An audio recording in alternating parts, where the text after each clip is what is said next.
हर हर महादेव। देवों का देव महादेव जी के चरण में प्रणाम करती हूँ, मेरा प्रणाम स्वीकार हो। माता गौरी पार्वती के चरण में प्रणाम करती हूँ, मेरा प्रणाम स्वीकार हो। सब गुरु भाई बहना के चरण में प्रणाम करती हूँ, माता और पिताजी के चरण में प्रणाम करती हूँ, मेरा प्रणाम स्वीकार हो। गुरु भाई बहना, मैं एक कथा सुनाने जा रही हूँ, इस कथा को पूरा सुनिए और रहस्य जानिए। हर हर महादेव, घर घर महादेव। गुरु भाई बहना, एक समय की बात है, एक शिष्या बहना थी।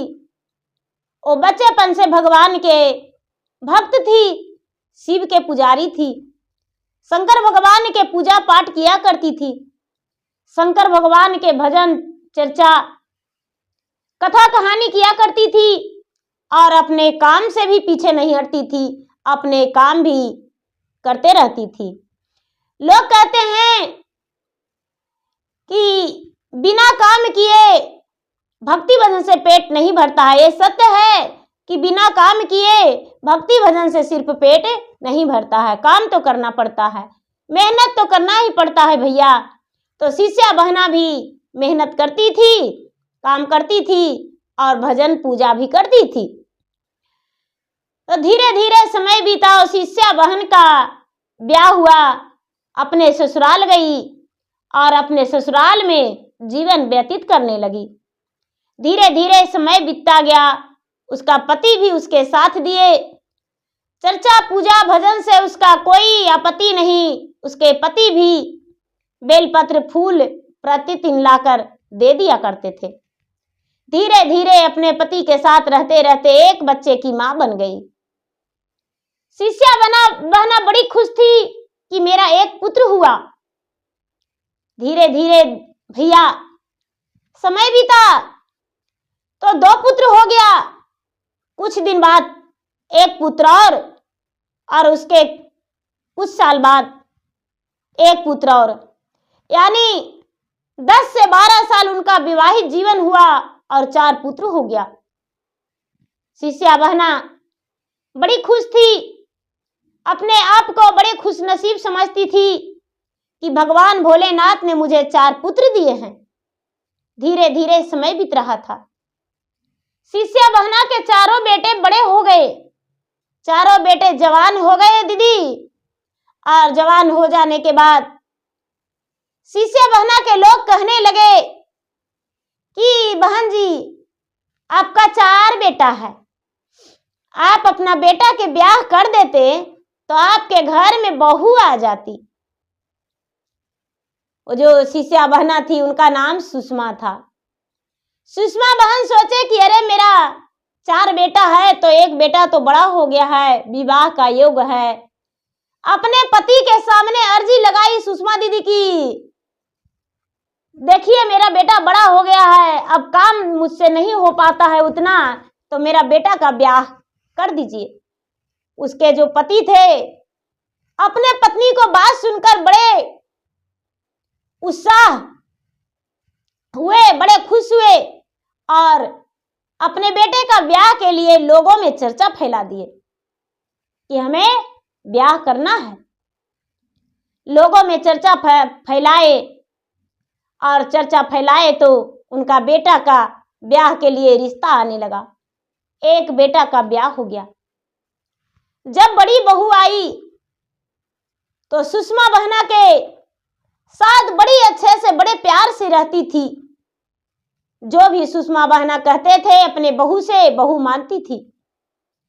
सास का आज्ञाकारी बहू आई।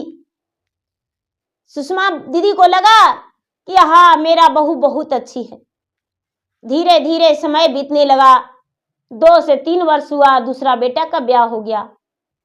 दीदी तीसरा बेटा का भी ब्याह हो गया, चौथा बेटा का भी ब्याह हो गया और 4 बहू आ गई। अब तो शिष्या बहना जो थी सुषमा बहना, उसे खुशी का ठिकाना नहीं था। घर में पोता पोती खेलने लगा, आंगन में उनका आंगन खुशियों से भरा हुआ था, फूलों का बहार बन गया था। जैसे उनका बाग बगीचे में फल फूल से डाल नबे रहते हैं, उसी तरह उनका आंगन बच्चे का किलकारियां से गूंज रहा था। घर में बेटा बहू पोता पोतियां से आंगन अच्छा लग रहा था। दीदी, एक दिन का बात है कि सुषमा दीदी का तबीयत थोड़ा खराब था, तो सुषमा दीदी के भोजन आया, बड़ी बहू ने भोजन लेकर आई। तो सुषमा दीदी कहते हैं कि बेटा, आज मुझे भोजन ज्यादा करने का मन नहीं है, 4 रोटी तो जरूर दी हो, लेकिन 4 रोटी आज भोजन नहीं कर पाएंगे। बड़ी बहू बोली, माँ जी, आप तो 6 रोटी खा जाते हैं, आज 4 रोटी में आनाकानी कर रहे हैं, हम 1 रोटी इसमें से निकाल कर नहीं ले जाएंगे। दीदी, बेचारी सुषमा बहन ने बहू को बोली, नहीं बेटा, इसमें से 1 रोटी कम से कम निकाल लो, लेकिन रोटी बहू ने नहीं निकाली और बोली, माँ, हम नीचे जा रहे हैं, आप भोजन कर लीजिएगा। जब शिष्या बहना भोजन करने को बैठी तो दीदी 4 रोटी में से 3 रोटी बड़ा जबरदस्ती करके खाई और 1 रोटी बचा हुआ वो कुकुर को दे दी। और जब कुकुर को दे दी तो दूसरी बहू देख रही थी। जो दूसरी बहू थी दीदी, वो देख रही थी, कहती है कि अरे, मेरा सास जो है 1 रोटी जाके समूचा रोटी कुकुर को दे दी और सुबह में भी कुछ गाय के खिलाती है, कुछ कुकुर के खिलाती है, भिखारियों को दान देती है, अब तो खाने में से भी इसका ज्यादा दिया जा रहा है। कोई बात नहीं, अच्छा दे दो बुढ़िया। दीदी, दूसरा दिन हुआ तो अपने देवरानी से जाकर बोली, अरे, हम देंगे सासू माँ को खाना, सासू माँ को खाना कोई और नहीं देगा।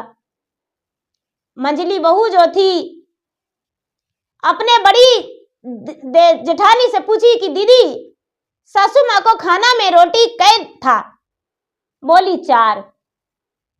अब वो 3 रोटी दी दीदी। जाके सुषमा दीदी को भोजन 3 रोटी मिला। उस दिन भी उनका तबीयत बिल्कुल ठीक नहीं था और ज्यादा बिगड़ा हुआ था। सुषमा से बोली, अरे बेटा, 3 रोटी लाई हो, कुछ ज्यादा नहीं है? सुषमा गुस्से में बोली, हाँ हाँ, ज्यादा है तो कुत्ते को दे देना, और क्या कहूं। इतना कह के छमक के नीचे चल गई दीदी। ए बेचारी सुषमा बहन ने क्या की कि खाने में से 1 रोटी निकाल के रख दी और रख के और 2 रोटी बड़ा जबरदस्ती करके खा ली। और जब बड़ा जबरदस्ती करके खाई तो कहती है, फिर से संजली बहू देख ली, ये क्या की सुषमा दीदी ने क्या किया कि ले जाके कुत्ते को 1 रोटी खिला दी। तो संजली बहू देखी तो कहती है कि अरे, मेरा सासू माँ तो आधा से ज्यादा भोजन दे देती है जानवरों को, कुत्ते को खिलाती है, इस बार कल का दिन हम भोजन देंगे। अपने छोटे देवरानी से जाकर बोली, अरे, सासू माँ को खाना तुम मत देना, सासू माँ को खाना हम देंगे। वो 2 रोटी ले गई दीदी। उस दिन तो और उनका ज्यादा तबीयत बिगड़ा हुआ था, अपने बिस्तर से उठ भी नहीं पा रही थी और बेटे बहू ने उनका इलाज भी कोई नहीं करा रहे थे। चारों बेटा परदेश रहते थे, 4 बेटा में से कोई भी घर पर नहीं रह रहे थे, क्योंकि सभी लोग चाहते हैं कि परदेश जाकर 2 पैसे का उन्नति करेंगे। और उसी तरह सुषमा दीदी का 4 बेटा परदेश में रहते थे। उनका पति जो थे, पति का देहांत हो गया था, वो स्वर्गवास कर गए थे। अब 4 बहू ने लीला रच दी। ये क्या की कि बिस्तर छोड़कर और बेचारी बैठी और 1 रोटी बड़ा जबरदस्ती करके खाई, 1 रोटी बच गया। जब 1 रोटी बच गया तो फिर से ले जाकर कुत्ते को दे दी। कुत्ते ने रोटी खाया और रोटी खाकर वहां से हट गया। छोटी बहू देखी तो कहती है कि अरे, जब 2 रोटी भी भोजन मिला है सासू माँ को, तो सासू माँ तो 1 रोटी कुत्ते के खिला दिए आज हम भोजन देने जाएंगे और 1 रोटी लेकर जाएंगे। छोटी बहू तो थी, वो 1 रोटी लेकर गई और बोली, माँ जी खाना खा लीजिए। उस दिन और ज्यादा तबीयत बिगड़ा हुआ था। शिष्या बहना को वो बेचारी क्या की, 1 रोटी में से 1-2 टुकड़ी खाई और ले जाकर कुत्ते को खिला दी। छोटी बहू कहती है कि अब इसको लगता है खाने का मन नहीं रहता है, अब ये भूखे मरेगी, अच्छा रहेगा। दीदी बेचारी सुषमा बहना जो थी, शाम को आस देखती रह गई, लेकिन बहू ने भोजन नहीं ले गई। सवेरा हुआ, किसी तरह से स्नान ध्यान करके और बैठी, बच्चे को आवाज दी, बेटा भोजन ले आओ। लेकिन 4 बहू ने कोई भी नहीं हिली डोली और बुढ़िया को भोजन नहीं दी। बुढ़िया को जब भोजन नहीं दी तो बुढ़िया सोचती है कि हे भगवान, अब हम क्या करें, मेरा बहू ने तो आज मेरा खाना रोक दिया, कल भी मुझे खाना नहीं दी, आज भी लगता है नहीं देगी। अब भगवान को ध्यान करने लगी दीदी, और बुढ़िया तो पूरा शरीर से दुखी थी, कष्ट में थी, तो चिल्लाने लगी, रोने लगी, भगवान को याद करने लगी कि हे भगवान, मेरा शरीर अब मेरे हाथ में नहीं, भगवान मेरे लिए आप इतना कर दीजिए, मैं तो सारा दिन आपका भक्त बन के रहा हूं, आप मुझे ऐसा कीजिए कि मेरे लिए बस जमराज को भेज दीजिए जिसमें मेरा प्राण को हर ले जाए। लेकिन भगवान भी बूढ़ी माँ को नहीं सुने दीदी। बूढ़ी माँ रोने तड़पने लगी। चारों बहू ने बुढ़िया से कहती है कि ए बुढ़िया, बड़ा चिल्ला रही हो, क्या हुआ है, तू क्यों इतना शोर मचा रखी हो, मेरे घर से निकल जाओ, नहीं तो मार के डंडे से तुम्हारा हाथ पांव तोड़ देंगे। दीदी ये बात सुनकर बहू ने बोली कि बेटी मुझे मारो मत, हम तुम्हारा घर को त्याग देंगे, तुम्हारे घर से निकल जाएंगे, चिंता मत करो। दीदी बेचारी शिष्या बहना तो जो थी, बूढ़ी माता अपना घर को त्याग दी, दहलीज को लांग दी और कहती है कि हे महादेव, जहां डोर लगाइएगा वहां लग जाएंगे। मेरा तबीयत तो खराब था, लेकिन बहू ने मेरे साथ ऐसा किया।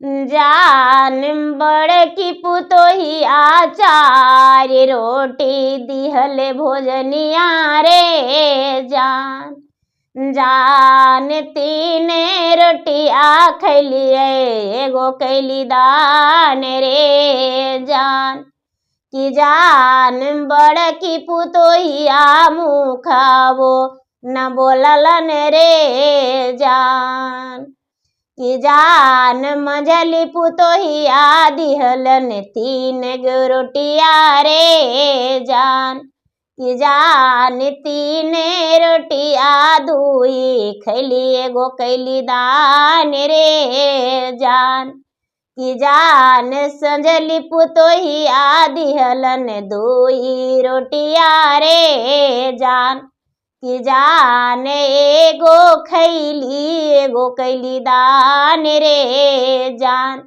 कि जान छोटे की पुतोहिया देलन 1 रोटिया रे जान, कि जान 1 टोकरी खैली, पूरा कैली दान रे जान, कि जान बूढ़िया के कोई ना लेलन खबरिया रे जान, कि जान बूढ़िया के घरवा से निकललन रे जान, है गोलेलन झड़ुआ हाथ में, गोलेलन बढ़निया रे जान, जाने गोलेलन बढ़निया रे जान, कि जान एगो लेलन डंटा, एगो बेलन मारे जान, कि जान 4 रे मिली घरवा से निकललन रे जान, कि जान 4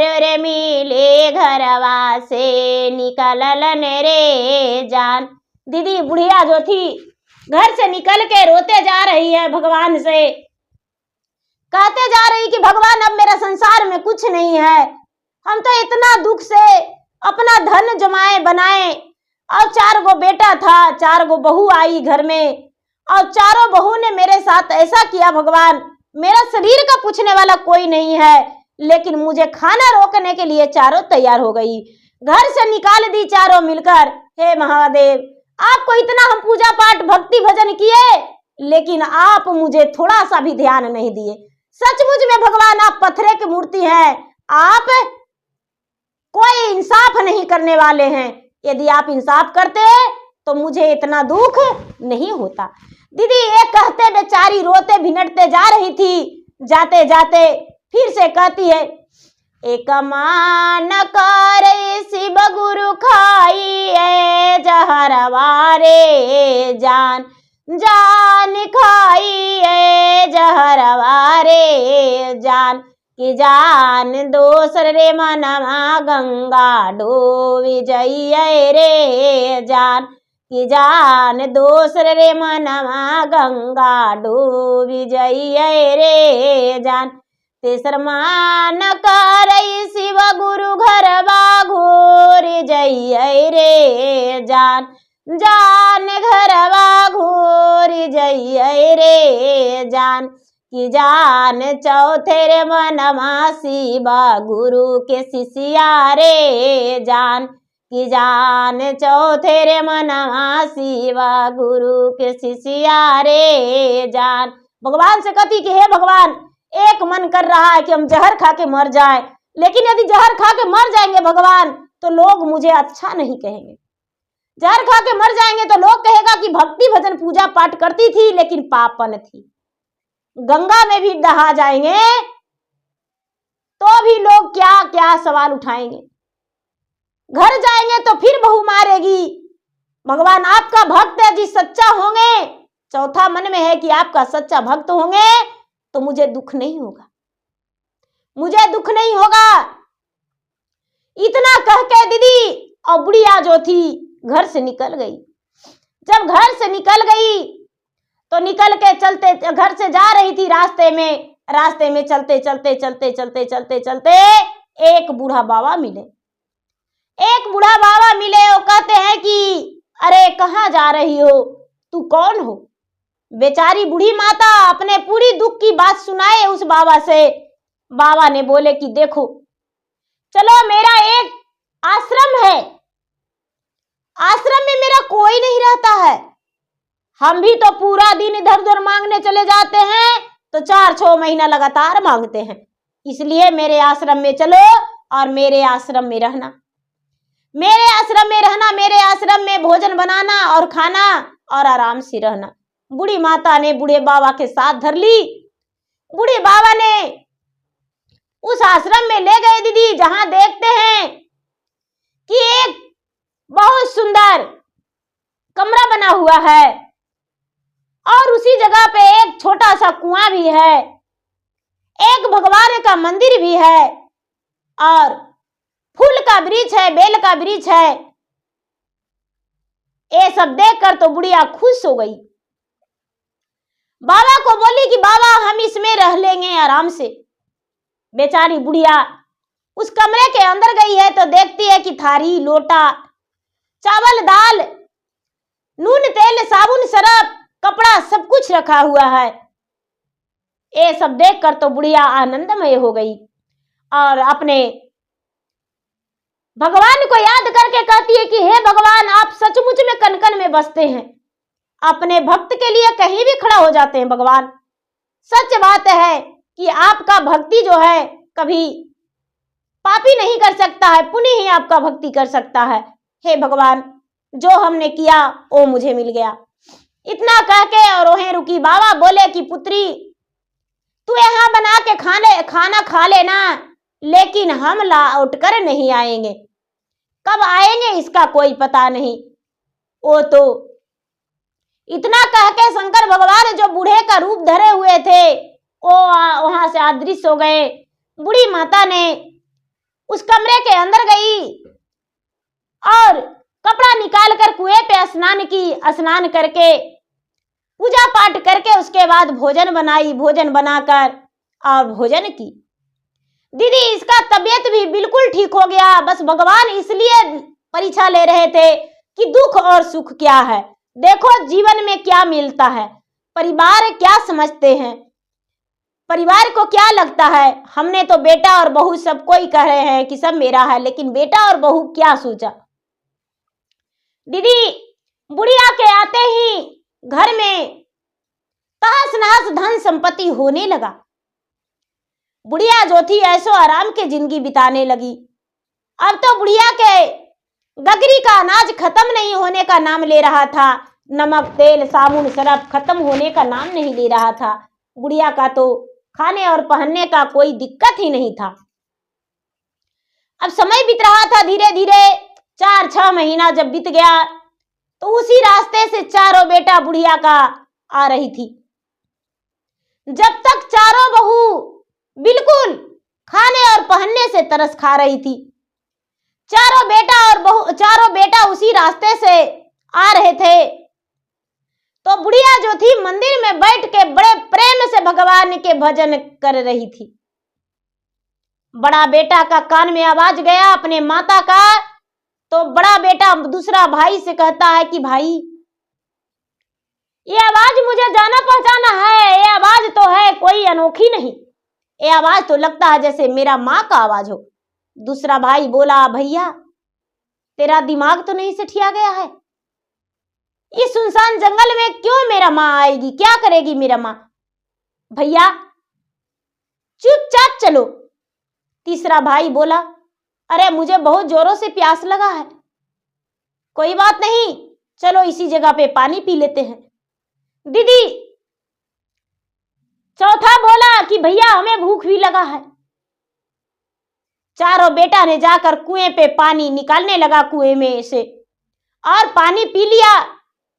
बुढ़िया जो थी, बुढ़िया पूजा करके मंदिर से निकली तो आदत था कि थोड़ी सी प्रसादी चिट्टी को खिलाती थी, थोड़ी सी प्रसादी चिड़ै चिरगू के लिए धर देती थी, थोड़ी सी प्रसादी गौ माता के लिए रख देती थी और थोड़ी सी प्रसादी बचता था जो खुद का खा लिया करती थी। चारों बेटा को देखकर बुढ़िया तो दंग रह गई, हक्के बक्के उसका बंद हो गया और बुढ़िया सोचने लगी कि हे भगवान मेरा चारों बेटा आ गया।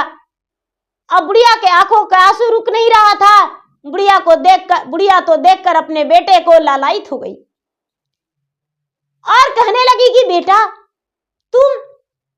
बेटा कहता है माँ यहां तुम कैसे। नहीं बेटा बस तुम लोग घर पे नहीं था, मुझे रहा नहीं गया और बस हम घर से बाहर हो गए। बेटा ने बोला माँ कोई बात है तो बता दो। नहीं बेटा मुझे घर में कोई दुख नहीं था, बस हम ऐसा ही आ गए हैं, अब 4-8 दिन में आ जाएंगे, बेटा जाओ। बेटा चारों वहां से चल गया, लेकिन आपस में बात करता है दीदी चारों कि भैया हमको माँ एक दान देने वाली नहीं थी किसी को, नहीं वो ऐसा कोई विवाद के बात करती थी, ये जंगल में माँ अकेले कैसे रहती है। चारों बेटा घर पहुंचा तो चारों के पत्नी जो थी एक भीख मंगनी के बराबर हो गई थी 6 महीना में। देखिए माता लक्ष्मी जो थे घर से निकल गए थे और अलक्ष्मी घर में प्रवेश कर गए थे। घर में नहीं समय से सांझ बाती पड़ रहा था और नहीं घर में सही से झाड़ू लग रहा था, नहीं तो पूजा पाठ हो रहा था, नहीं धूप दीप जल रहा था, तो भला कैसे उस घर में लक्ष्मी माता का प्रवेश हो सकती है। घर में तो अलक्ष्मी का प्रवेश हो गया था और माता लक्ष्मी घर से निकल गए थे। चारों बेटे गए बुढ़िया के तो अपने अपने पत्नी से कहते हैं कि अरे सब कोई तो घर में है लेकिन मेरा माता कहाँ है। आपकी माता अजी अभी तो घर में थे, आपके माता अभी थे घर में लेकिन पता नहीं कहाँ गए हैं।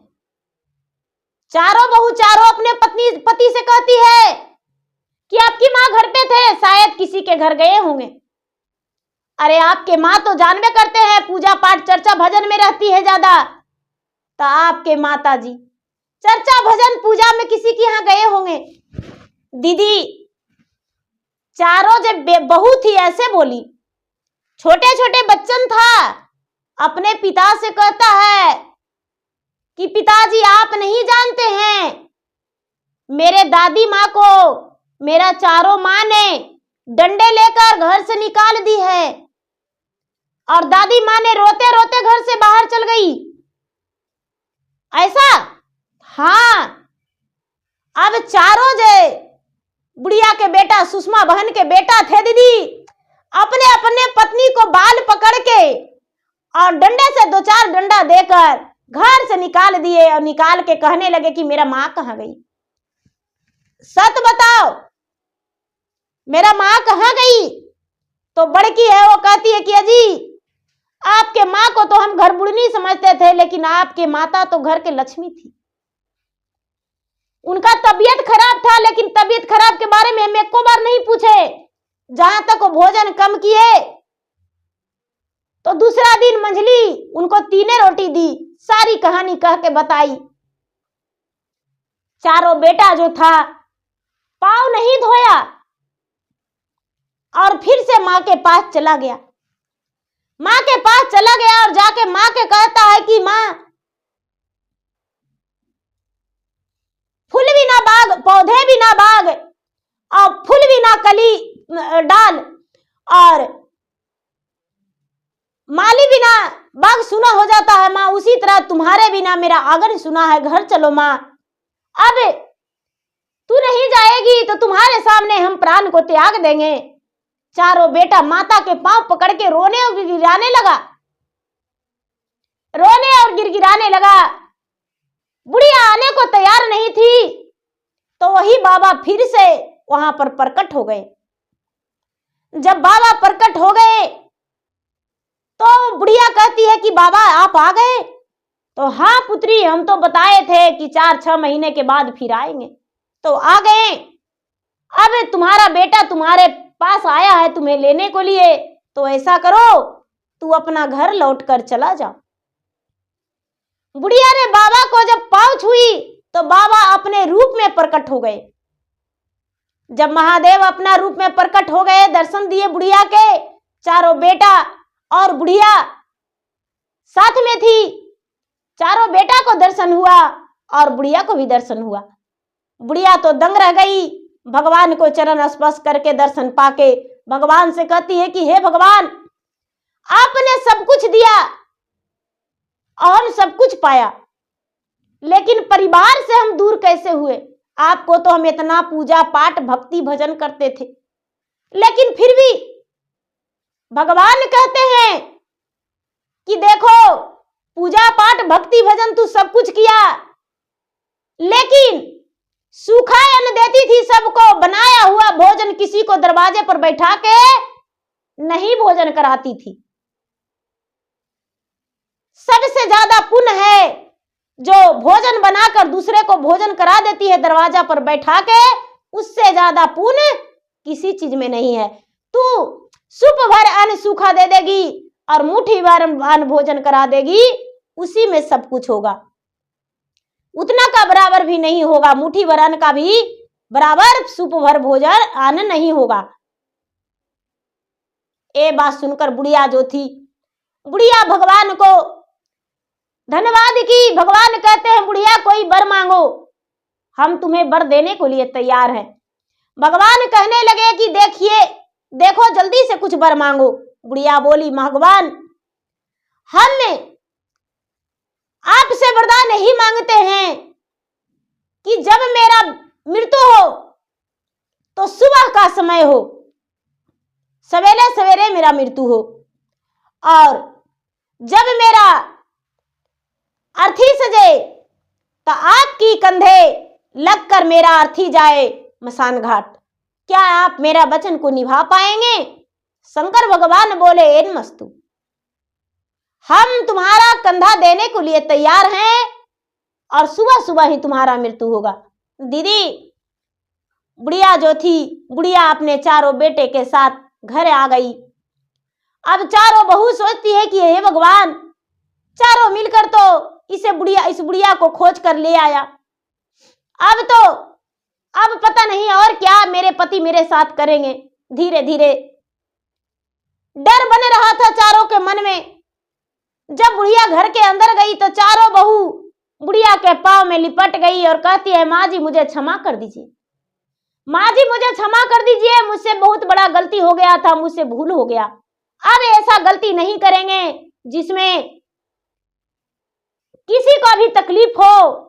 आपको जाने से मैं तो बहुत दुखी था माँ, उस दिन तो मैं आपको घर से निकाल दिया, लेकिन मुझे आज तक पछतावा है, अब ऐसा गलती नहीं करेंगे। सास बोली, बेटी पछतावा ही तो सबसे बड़ा चीज है, अब ऐसे भी मेरा अंतिम समय आ गया है, इसलिए मैं घर आई हूं। 2 4 8 दिन बीता, भगवान या जमराज को भेजे, धर्मराज जी बुढ़िया को प्राण को लेने आए। बुढ़िया को प्राण को लेकर हर कर चले गए। महादेव जी स्वयं बुढ़िया को कंधा देने आ गए। बुढ़िया जो थी भगवान को आस देख रही थी कि भगवान मेरा अर्थी कब ले जाएंगे। भगवान भोलेनाथ कंधे दे दिए और बुढ़िया का अर्थी मसान घाट चला गया। चारों बेटा ने बुढ़िया को अग्नि संस्कार कर दिए और बुढ़िया जो थी, बुढ़िया स्वर्ग सिधार गई। और बुढ़िया जो थी, बुढ़िया जीवन में कभी दुख नहीं की, हर खुशी बुढ़िया को मिला। बस इतना ही कि कुछ दिन अपने परिवार से दूर रही। तो परिवार से दूर रहने का भी कारण भगवान स्वयं बताए कि सूखी अनाज तू सबको देती थी, भोजन बनाकर किसी को नहीं जमाती थी, बस जूठा भोजन गाय को, जूठा भोजन कुत्ते को खिलाती थी, कभी दरवाजे पर बैठाकर किसी को भोजन नहीं कराती थी। तो दीदी देखिए, सबसे पहले ये बात है कि यदि आपके दरवाजा पर कोई भी भिखारी आता है तो आप उसे पैसा और चावल या किसी अनाज नहीं देकर भोजन करा देते हैं तो उससे ज्यादा पुण्य नहीं हो सकता है। आप 100 रुपया भी दे दीजिएगा तो पुण्य ज्यादा नहीं होगा, लेकिन थोड़ी सी अन्न भोजन करा दीजिए, चावल रोटी या किसी चीज भी, तो उससे ज्यादा पुण्य मिलेगा। तो दीदी भैया मेरा वीडियो अच्छा लगे तो मेरा वीडियो को लाइक करें, शेयर करें, चैनल पर यदि नए हैं तो चैनल का सब्सक्राइब करें, बेल आइकन घंटी को दबाएं जो कि मेरा वीडियो का नोटिफिकेशन सबसे पहले आपके पास जाए और आप मेरा वीडियो को सुन सके। कमेंट बॉक्स में हर हर महादेव, जय शिव गुरु जरूर लिखे, जिसमें मैं आपके नाम का अर्जी लगा सकूं और भगवान से दया मांग सकूं आपके लिए और आपके जीवन में खुशियां लाने के लिए। तो प्रेम से बोलिए शंकर भगवान की जय। हर हर महादेव, घर घर महादेव।